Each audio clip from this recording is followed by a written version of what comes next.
Guys welcome back. ఈ వీడియోలో అడల్ట్స్లో ఎందుకు ముక్కు దిబ్బడ వస్తుందో మనం చూద్దాము. సో ఏంటంటే చలికాలం ఉంది. సో లైట్గా జలుబు వచ్చినా ఈజీగా ముక్కు దిబ్బడ అనేది వస్తుంది. సో జలుబు మనకి ఏ ఏ కారణాల వల్ల రావచ్చు అంటే చాలామందికి డస్ట్ ఎలర్జీ అనేది ఉంటుంది, లేకపోతే స్మోక్ ఆర్ పొల్యూషన్, దేనికైనా ఎలర్జీ ఉంటుంది. దానివల్ల ఏమవుతుందంటే మన లైనింగ్ మ్యూకోజా ఏదైతే ఉంటుందో నోస్లో అది ఇన్ఫ్లమేషన్ అయ్యి, అంటే కొంచెం ఎలా చెప్పాలి, కొంచెం వచ్చిపోయినట్టు అవుతుంది అనమాట. దానివల్ల రెడ్గా అయ్యి నేసల్ స్టఫినెస్ అనేది ఉంటుంది. సో నెక్స్ట్ అలా కాకుండా వైరల్ ఇన్ఫెక్షన్, కామన్ కోల్డ్ అంటాము, ఏదైనా వైరస్ ఇన్ఫెక్షన్ అయినా జలుబు వస్తుంది, అప్పుడు కూడా ముక్కు దిబ్బడ ఉంటుంది. నెక్స్ట్ సైనసైటిస్ ఉంటుంది చాలామందికి, అంటే మన సైనసెస్ ఇన్ఫెక్షన్ వస్తే ముక్కు కూడా మొత్తానికి ఇన్ఫెక్షన్ వచ్చి క్రానిక్ రైనోసైనసైటిస్ అంటాము, అప్పుడు కూడా ముక్కు బ్లాక్ అనేది ఉంటుంది. సో దీనికి ట్రీట్మెంట్ ఏంటి అంటే మేము నోస్ డ్రాప్స్ అనేవి, డీకంజెస్టెడ్ నేసల్ డ్రాప్స్ అనేవి 5 to 7 days వాడమని ఇస్తాము. వాళ్ళు ఏం చేస్తారంటే అప్పుడు తగ్గుతుంది. నెక్స్ట్ టైం ఎప్పుడు నోస్ బ్లాక్ వచ్చినా అది వేసుకుంటూ ఉంటారు. అది వేసుకున్నాక నోస్ బ్లాక్ తగ్గుతుంది, మళ్ళీ నార్మల్ ఉంటుంది, మళ్ళీ వస్తుంది, మళ్ళీ వేసుకుంటారు. ఇది రిపిటేషన్లో అవుతూ ఉంటుంది. కానీ వాళ్ళకి తెలియని విషయం ఏంటంటే దీని వెనకాల ఒక ఇబ్బంది ఉంది. ఏంటంటే మన మ్యూకోజా అనేది, నోస్ మ్యూకోజా అనేది ఆ డ్రాప్స్ మీద డిపెండెంట్ అయిపోయి ఆ డ్రాప్స్ వేస్తే కానీ మనకి రిలీఫ్ రాకుండా అయిపోతుంది. ఇది ఒక డిసార్డర్ అండి, రైనైటిస్ మెడికమెంటోజా అంటాము. సో డీకంజెస్టెడ్ నేసల్ డ్రాప్స్ ఏవైతే మీ డాక్టర్ మీకు ప్రిస్క్రైబ్ చేస్తున్నారో అవి ఓన్లీ 7 నుంచి 10 రోజుల వరకు వాడాలి. మళ్ళీ ఎప్పుడైనా ఇబ్బంది అవుతే, బాగా ఇబ్బంది అవుతే తప్ప వాడకూడదు, ఓకేనా? లేకపోతే మీ శరీరం దాని మీద డిపెండెంట్ అయిపోతుంది. దూలం వంకర ఉన్నప్పుడు దాన్ని స్ట్రైట్ చేయడానికి సెప్టోప్లాస్టీ అని ఒక సర్జరీ చేస్తాము. దాని తర్వాత ఆ టర్మినల్స్ బల్జ్ అయితే దాన్ని తగ్గించడానికి కాటరీ అది చేసి తగ్గిస్తాం. అది next step, last resort. First అయితే నోస్ డ్రాప్స్, స్ప్రేస్ అవి వాడితే మ్యాక్సిమమ్ రిలీఫ్ వస్తుంది చాలామందికి. రాని పక్షంలో అలా చేస్తామండి, అది కూడా one of the cause. Next చాలామంది నోస్ బ్లాక్తో పాటు ముక్కు నుంచి చీము కారుతున్నట్టు కూడా కంప్లైంట్ చేస్తారు. వాళ్ళలో ఎండోస్కోపీ చేస్తున్నప్పుడు పేల్గా పింకిష్గా మనకి కొన్ని మాసెస్ కనిపిస్తాయి, గడ్డలు కనిపిస్తాయి ముక్కులో రెండు వైపులా. దాన్నే పాలిప్స్ అంటాము. మీకు తెలిసిన వాళ్ళలో మీరు చూసే ఉంటుంటారు, పాలిప్స్ అని అంటాము, నేసల్ పాలిప్స్. అవి ముక్కులో కాకుండా సైనసెస్లో కూడా ఎక్స్టెన్షన్ అయిందా లేదా అనేది సిటీ స్కాన్ చేసుకొని చూస్తామండి. సో ఆ పాలిప్స్ కూడా మామూలుగా steroid nasal sprays, steroid tablets అవి ఇస్తే తగ్గిపోతాయి. తగ్గలేని పక్షంలో సర్జరీ చేసి తీసేస్తాం. సో అది కూడా కాజ్ అయి ఉండొచ్చు. నెక్స్ట్ సైనసైటిస్ బాగా ఎక్కువ ఉన్న వాళ్ళల్లో నోస్ డ్రాప్స్, స్ప్రేస్ వాడినా తగ్గలేకపోతే అప్పుడు మేము ఫెస్ అని, ఫంక్షనల్ ఎండోస్కోపిక్ సైనస్ సర్జరీ అని చెప్పి అవి తీసేస్తామండి.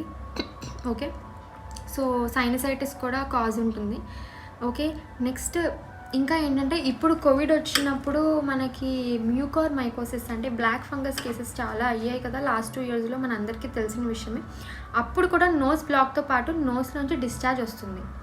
ఓకే, అది బాగా ఎక్స్టెండ్ అయితే అది కళ్ళకి కూడా ఎఫెక్ట్ చేస్తుంది, నెక్స్ట్ బ్రెయిన్లోకి వెళ్తుంది, చాలా అవన్నీ మీరు చూసే ఉంటారు. దానికి కూడా ఫస్ట్ రిసార్ట్ ఏంటంటే ఇంజెక్షన్స్, ట్యాబ్లెట్స్ ఇస్తాము. వాటితో ఫంగస్ అంతా తగ్గిపోతే పర్వాలేదు, లేకపోతే సర్జరీ చేయాలి.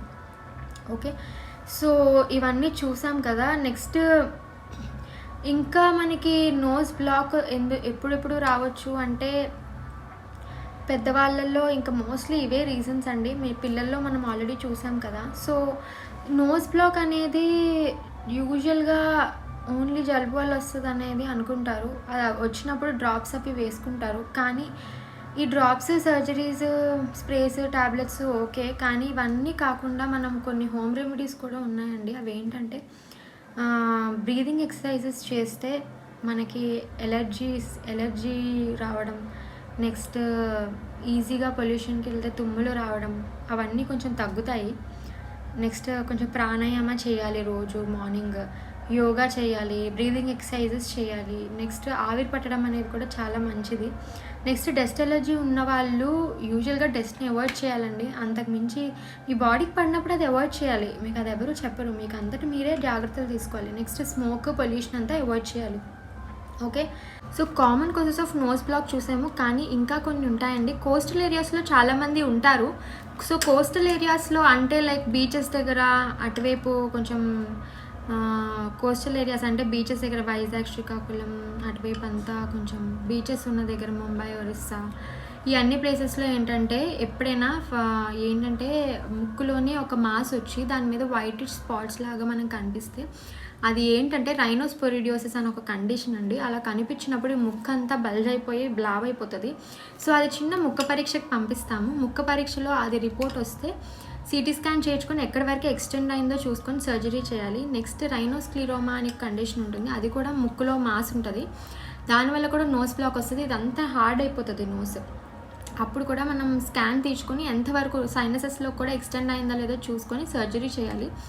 ఓకే, నెక్స్ట్ ఈ 2 కండిషన్స్ కాకుండా మనకి ఏంటంటే ఇన్వర్టెడ్ పాపిల్లోమా, అది కూడా ఒక చాలా కామన్గా వచ్చే ట్యూమర్ ఆఫ్ ది నోస్.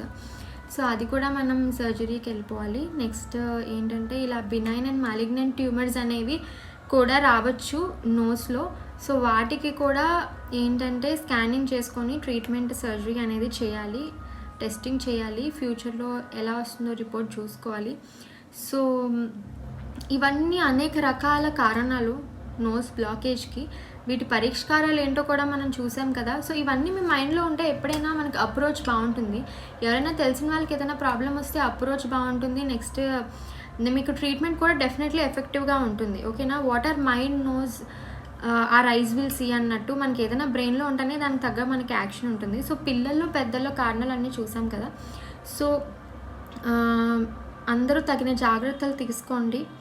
ఓకేనా, డిఫరెంట్ కాజెస్ చెప్పాను కాబట్టి మీ సిమ్టమ్స్ దేనికి మ్యాచ్ అవుతున్నాయో చూసుకొని దాన్ని బట్టి మీరు యాక్ట్ చేయండి. ఓకేనా, so all of you please take care of yourselves and enjoy your lifes.